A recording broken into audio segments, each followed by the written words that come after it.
The biggest crypto failure in history is probably FTX at $9 billion.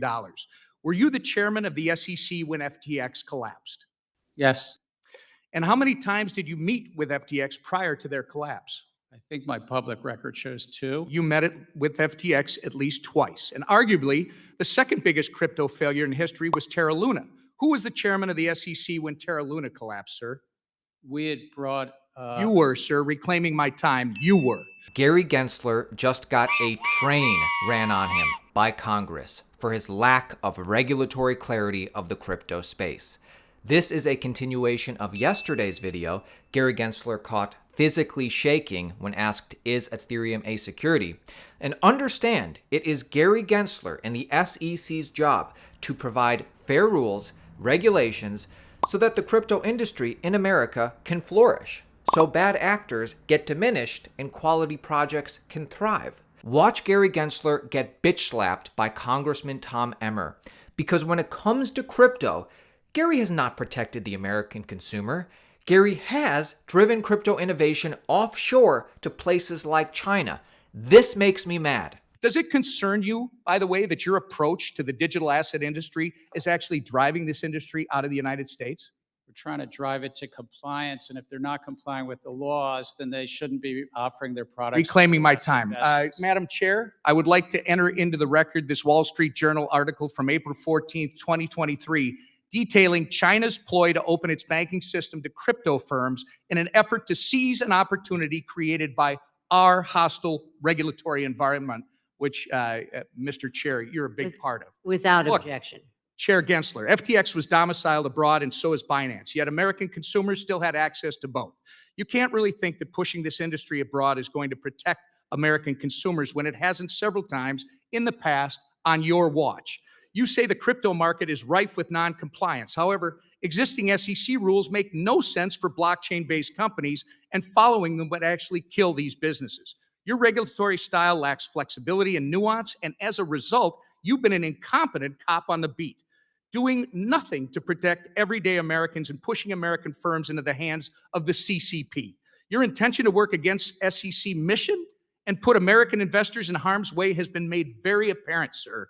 It's been a year and a half since you've appeared before this committee. You need to answer to Congress about the issues that you've had with the SEC staff union, the work environment you've cultivated at the SEC that's led to hemorrhaging of senior staff, the intellectual inconsistency of your regulatory treatment towards Bitcoin spot ETFs, and your politicization of capital formation opportunities through your treatment of certain SPACs. And that's just to name a few. Watch Gary Gensler continue to get bitch slapped and dominated, now by Ohio Senator Warren Davidson. Davidson starts by bringing up Gary Gensler's past backroom coordination with Elizabeth Warren and the DNC, because shady practices like this with him have happened before. Chairman Gensler, in advance of today's hearing, did you coordinate acceptable responses with Senator Elizabeth Warren? No, I'm speaking on my own behalf. Did you coordinate with Democratic staff? And I ask because it happened before, and I want to be clear whether you operate of your own accord or whether there's some sort of coordinated approach to the damage that you're inflicting on America's capital markets. So here it begins. Gary Gensler is about to get slammed in this. I love Congressman Warren Davidson listing off and reminding Gary of his failures. Chairman Gensler, your record of failures to protect investors and abuses of power make it clear that we need to restructure the Securities and Exchange Commission. The failures are many, but let me cite some of the abuses. You average more than 2 rules proposals a month. You provide inappropriately short comment periods.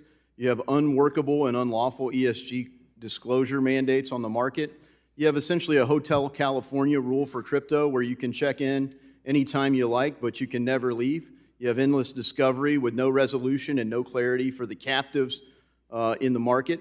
You have unworkable proposals for overhauling equity market structure, a de facto ban on crypto through proposed custody rule. You have high staff turnover, unhappy people leaving your office, and unhappy companies and capital leaving our country. Now watch Gary Gensler not even be able to answer how it's even possible that the SEC approved the Coinbase IPO, the SEC looked over Coinbase's S-1 filings, approved it for public investment, then months later take action against Coinbase for illegally offering unregistered securities.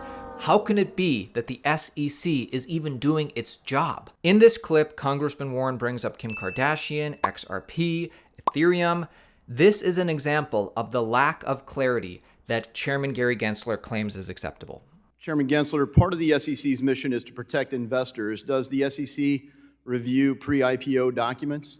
I think you said pre-IPO documents. You're supposed to, if you're going to take a company public, the staff of the SEC does review those to see that they're in compliance. Correct. Is with the law. Coinbase a publicly traded company? I'm sorry? Is Coinbase publicly traded? Yes. All right, so the SEC allowed pension funds and retail investors to invest in a company, Coinbase, that you apparently, from prior remarks, believe was engaging in illegal activity. All of their activities were laid out in their public filings in the S1 prior to the IPO. You did say that you believe Coinbase is selling unregistered securities, correct? Again, I'm not going to speak to any one. No, but you said that they're selling unregistered securities. This is your public comments. I think, with all respect, I look forward to you finding that because I'm trying to be very careful. I'm not speaking we'll help about refresh any your one memory. company. In the Kim Kardashian settlement, the SEC stated that Ethereum Max is a security. She reached a settlement for promoting an unregistered security. The unregistered security is Ethereum Max.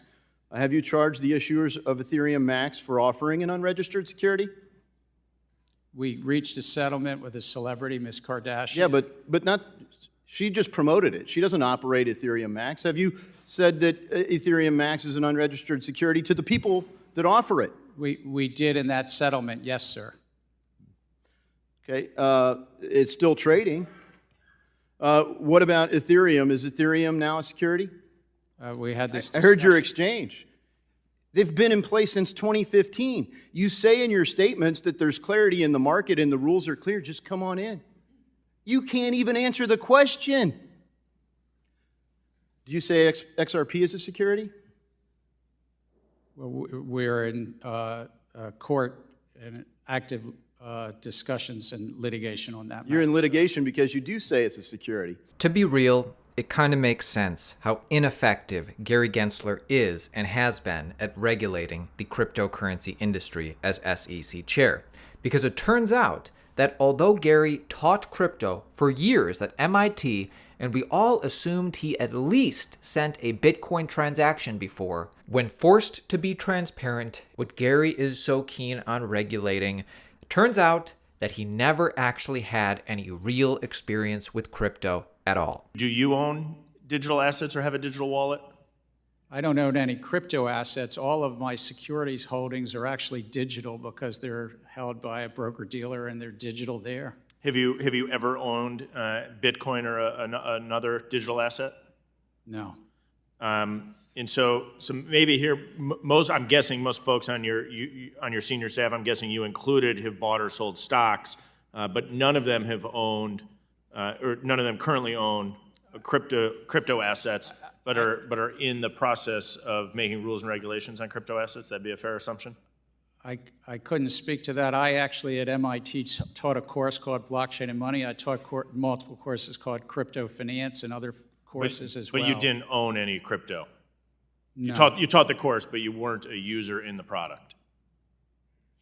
I did not own crypto assets. They're a highly speculative asset. No, I'm not asking for your view on it. I'm just saying that you're in the business now of making rules and regulations regarding digital assets, but you've taught a class on it.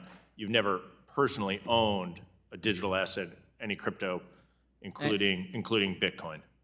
The only digital assets I have is my bank account and my brokerage accounts, but no crypto. Very good. Thank you. By the way, make sure you subscribe to our channel. Daily videos just like this, keeping you informed on the entire cryptocurrency market. If you're interested in making money in cryptocurrency, subscribe to our channel, Daily Videos. It's clear who Gary Gensler actually works for. Well, actually, it's clear who Gary Gensler doesn't actually work for. Us. Hey, real quick, last question. I think it might have came up. You were Hillary Clinton's CFO in the campaign, right? It's part of my history. Were you? Yes or no? in 2016. Did you facilitate the payment for the Steele dossier since you were CFO of the Hillary Clinton campaign? Sir, Yes or no? sir, Yes or no? that was not. You're under oath, Chairman Gensler. Yes or I no? know. I was not something I was aware of. I yield back the rest of my time. Thank you, Chairman.